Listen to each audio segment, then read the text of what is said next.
ছাত্র জনতার গণ অভ্যুত্থানের মুখে গেল ৫ আগস্ট প্রধানমন্ত্রী পদ থেকে পদত্যাগের পর ভারতের রাজধানী দিল্লিতে গিয়ে আশ্রয় নিয়েছেন আওয়ামী লীগের সভাপতি শেখ হাসিনা। তখন থেকেই সমালোচনায় আছেন দলটির সাধারণ সম্পাদক ওবায়দুল কাদের। তিনি কি দেশে আছেন না পালিয়ে গেছেন, এ নিয়ে এখন সবখানেই চলছে তুমুল চর্চা। আওয়ামী লীগের দ্বিতীয় সর্বোচ্চ নেতা হিসেবে ওবায়দুল কাদের সবসময় ছিলেন বিভিন্ন আলোচনা সমালোচনার কেন্দ্রে। বিএনপি ছাড়াও আওয়ামী লীগের বিরোধী যে কোনো প্রতিপক্ষকে বাক্যবাণে ঘায়েল করাই ছিল তার অন্যতম প্রধান কাজ। এ নিয়ে তার দেয়া বিভিন্ন বক্তব্য সামাজিক মাধ্যমে প্রায় চর্চার বিষয় হয়ে দাঁড়াতো। কোটা সংস্কারের দাবিতে শিক্ষার্থীদের আন্দোলনে শুরু হবার পর থেকেই এর বিরুদ্ধে অবস্থান নেন ওবায়দুল কাদের। বিভিন্ন সময়ে আন্দোলন নিয়ে প্রশ্ন তোলার পাশাপাশি কঠোর অবস্থান নেওয়ার হুঁশিয়ারিও দিতে দেখা গেছে তাকে। এমনকি গণভবনের সবশেষ বৈঠক থেকে বেরিয়ে কারফিউ জারি ও দেখা মাত্র গুলির সিদ্ধান্তের কথাও জানান তিনি। কোটা সংস্কারের শিক্ষার্থীদের আন্দোলন দমাতে দলীয় নেতাকর্মী বিশেষ করে ছাত্রলীগকে লেলিয়ে দেওয়ার অভিযোগ রয়েছে ওবায়দুল কাদেরের বিরুদ্ধে। দলের নির্দেশনা পেয়ে ছাত্রলীগ ঢাকা বিশ্ববিদ্যালয়ের ক্যাম্পাসে তাণ্ডব চালালেও পরে শিক্ষার্থীদের সম্মিলিত প্রতিরোধের মুখে ক্যাম্পাস ছেড়ে পালাতে হয় ছাত্রলীগের নেতাকর্মীদের। এ সময় আওয়ামী লীগ এবং দলের বাইরে ওবায়দুল কাদেরকে দাঁড়ানোর দাবিও ওঠে। ছাত্র আন্দোলনকে ঘিরে তিনি নেতাকর্মীদের কাছে গ্রহণযোগ্যতা হারাতে থাকেন। আওয়ামী লীগের বিভিন্ন পর্যায়ে অভিমত আন্দোলন নিয়ে একের পর এক প্রশ্নবিদ্ধ বক্তব্য দিয়ে দল এবং সরকারকে ঝুঁকিতে ফেলেছেন ওবায়দুল কাদের।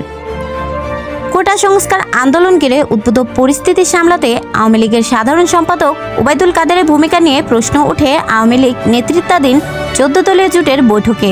29 জুলাই বিকেলে গণভবনে এক বৈঠক তৎকালীন প্রধানমন্ত্রী শেখ হাসিনাকে এই বিষয়ে কাদেরের সমালোচনায় মুখর হন জোট নেতারা। ৫ আগস্ট সফল গণ অভ্যুত্থানের পর থেকেই তাই রাজনৈতিক মহলে প্রশ্ন উঠেছে আওয়ামী লীগের সাধারণ সম্পাদক ওবায়দুল কাদের কোথায়। কোটি টাকার এমন প্রশ্নের সঠিক ও নির্ভুল কোনো উত্তর এখনও পাওয়া না গেলেও বিএনপি মহাসচিব মির্জা ফখরুল এরই মধ্যে তার দীর্ঘদিনের প্রতিপক্ষকে খুঁজেছেন নিজ বাড়িতে আমন্ত্রণ জানানোর জন্য। তবে আওয়ামী লীগের সাধারণ সম্পাদক কোথায় আছেন সেটি এখনও জানা যায়নি। বিভিন্ন গণমাধ্যমে প্রকাশিত বেশ কিছু প্রতিবেদনের দাবি করা হয়েছে শেখ হাসিনার একদিন আগেই দেশ ছেড়েছেন ওবায়দুল কাদের। গত ৩ আগস্ট বিকেল থেকে আওয়ামী লীগ সাধারণ সম্পাদক গা ডাকা দেন বলে জানা গেছে। প্রতিদিন মিডিয়ার সামনে কথা বললেও বৈষম্য বিরোধী ছাত্র আন্দোলনের শেষ মুহূর্তে মিডিয়ায় কম কথা বলতে দেখা যায় ওবায়দুল কাদেরকে। ৩ আগস্ট ধানমন্ডিতে আওয়ামী লীগ সভাপতি শেখ হাসিনার রাজনৈতিক কার্যালয়ে আয়োজিত সংবাদ সম্মেলনে শেষবারের মতো কথা বলেন ওবায়দুল কাদের।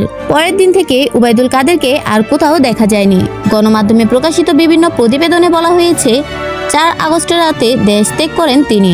বর্তমানে সিঙ্গাপুর রয়েছেন। তবে অন্য আরেকটি সূত্র বলছে ওবায়দুল কাদের বর্তমানে নয়াদিল্লিতে অবস্থান করছেন, সেখান থেকে যুক্তরাজ্য যাওয়ার কথা রয়েছে। গণ অধিকার পরিষদের সভাপতি ডাকসুর সাবেক ভিপি নূর হক নূর 14 আগস্ট সচিবালয়ে স্বরাষ্ট্র উপদেষ্টার সঙ্গে সাক্ষাৎ শেষে সাংবাদিকদের বলেন ওবায়দুল কাদের সহ গণহত্যায় জড়িত অনেকেই দেশের মধ্যে ঘাপটি মেরে বসে আছেন। অনতি বিলম্বে তাদের খুঁজে খুঁজে গ্রেফতার করার দাবিও জানান তিনি। নুরুল হক নূরের মতে বিভিন্ন সূত্র জানিয়েছে আওয়ামী লীগের সাধারণ সম্পাদক ওবায়দুল কাদের দেশের মধ্যেই আছেন। সময় সুযোগ মতো তাকেও গ্রেফতার করা হবে। এরই মধ্যে ওবায়দুল কাদেরের বিরুদ্ধে একাধিক হত্যা মামলা দায়ের করা হয়েছে। এসব মামলায় তার বিরুদ্ধে গ্রেফতারি পরোয়ানাও জারি হবে, তাকেও গ্রেফতার করা হবে। গত ৫ আগস্ট নোয়াখালীর কোম্পানিগঞ্জে ওবায়দুল কাদেরের গ্রামের বাড়িতে যখন আগুন দেওয়া হয় তখন তার সঙ্গে যোগাযোগের চেষ্টা করে ব্যর্থ হন স্থানীয় নেতাকর্মীরা।